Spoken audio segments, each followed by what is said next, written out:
జీవితంలో స్థిరపడడం అంటే డబ్బో పేరో సంపాదించడం కాదు. ఎలాంటి పరిస్థితినైనా ఎదుర్కొనేలా సిద్ధమవ్వటం గుర్తుంచుకోండి. ప్రపంచంలో అందరూ కూడా వారి వారి స్వలాభాన్ని చూసుకుంటారు. ఎప్పటి వరకైతే మన నుండి ఇతరులకు లాభం ఉంటుందో అప్పటి వరకే మనకు విలువ ఉంటుంది. గుర్తుంచుకోండి. అన్నిటినీ వదిలేస్తే బాగుంటుంది అనే ఆలోచనలు ఎటు తేల్చుకోలేని సంఘర్షణలు. అంతే కొన్ని జీవితాలు. ఖరీదైన వస్తువులను ఉపయోగించడం గొప్ప కాదు. నిన్నుగా అర్థం చేసుకునే మనుషుల్ని సంపాదించుకోవడం ఎంతో గొప్ప. సంపాదించే తెలివితేటలున్న వారు పోగొట్టుకున్న దాని గురించి ఎప్పుడూ కూడా ఆలోచించరు. గెలిచే దమ్ము ఉన్నవారు ఓటమి గురించి ఎప్పుడు కూడా భయపడరు. బలమైన బలహీనతనైనా మీరు ఆలోచించే విధానంలోనే ఉంటుంది. విశ్వాసంతో ఉండండి. అంతా మంచే జరుగుతుంది. అందరి జీవితాలు ఒకేలా ఉండవు. అన్ని జీవితాలు సుఖంగా ఉండవు. మనమే కొన్ని సందర్భాల్లో మనసుని కఠినంగా మార్చుకోవాలి.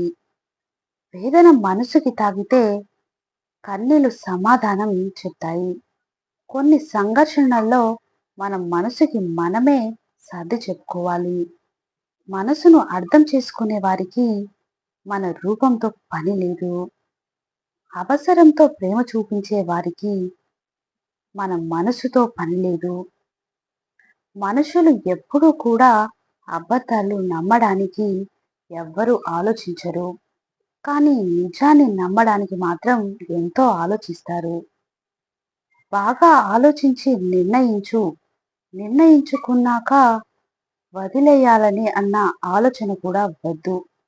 నీ నిర్ణయాన్ని నువ్వు అమలుపరచాక పోవడమే నీ మొదటి ఓటమి. దేన్ని వదిలిపెట్టాలో తెలిస్తే దేన్ని పొందాలో అర్థమవుతుంది.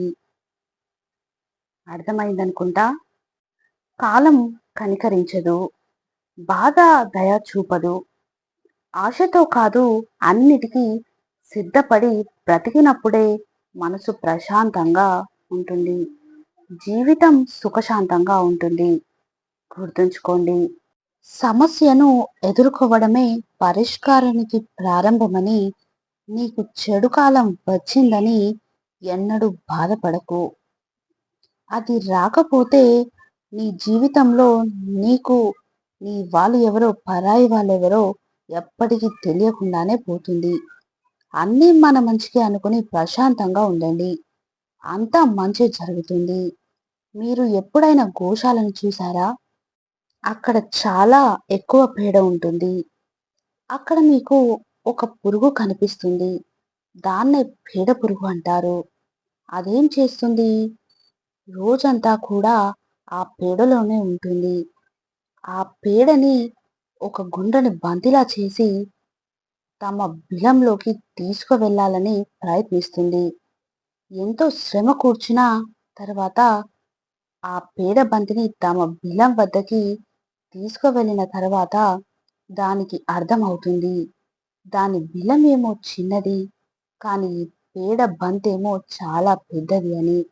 దాంతో అది అందులోకి ప్రవేశించలేదు. మళ్ళీ ప్రయత్నిస్తుంది. చివరికి మళ్ళీ విఫలమవుతుంది. దాంతో ఆ పురుగు ఒంటరిగానే ఆ బిలంలోకి వెళ్ళిపోతుంది. మన మనుషుల విషయంలో కూడా అదే జరుగుతుంది. తన జీవితం మొత్తం మనుషుల ధనం, స్వర్ణం, సౌకర్యాలు ఇలా ఇవన్నీ సంపాదించుకోవడంలో మునిగిపోతారు. ఈ ప్రపంచాన్ని వదిలి వెళ్ళిపోయే సమయం వచ్చినప్పుడు వారికి అర్థమవుతుంది. అవన్నీ తనతో పాటు ఎప్పుడు తను తీసుకువెళ్ళలేడు అని. దుఃఖిస్తూ ఈ ప్రపంచం నుండి వెళ్ళిపోతాడు. ఇక్కడున్నప్పుడే ఈ మనుషులు ఒకవేళ ఎవరైనా ఒక పేదవారికి సహాయం చేస్తే, ఎవరైనా బాధపడే ఒక వ్యక్తిని నువ్వెలా చేసి ఉంటే ఆ సంతోషాన్ని ఈ ప్రపంచం నుండి వెళ్ళిపోతాడు. ఈ జీవితంలో ధనం, స్వర్ణం, సౌకర్యాలు ఇవన్నీ అవసరమైనవే. కానీ అవే నిజమైన సంపద మాత్రం కావు.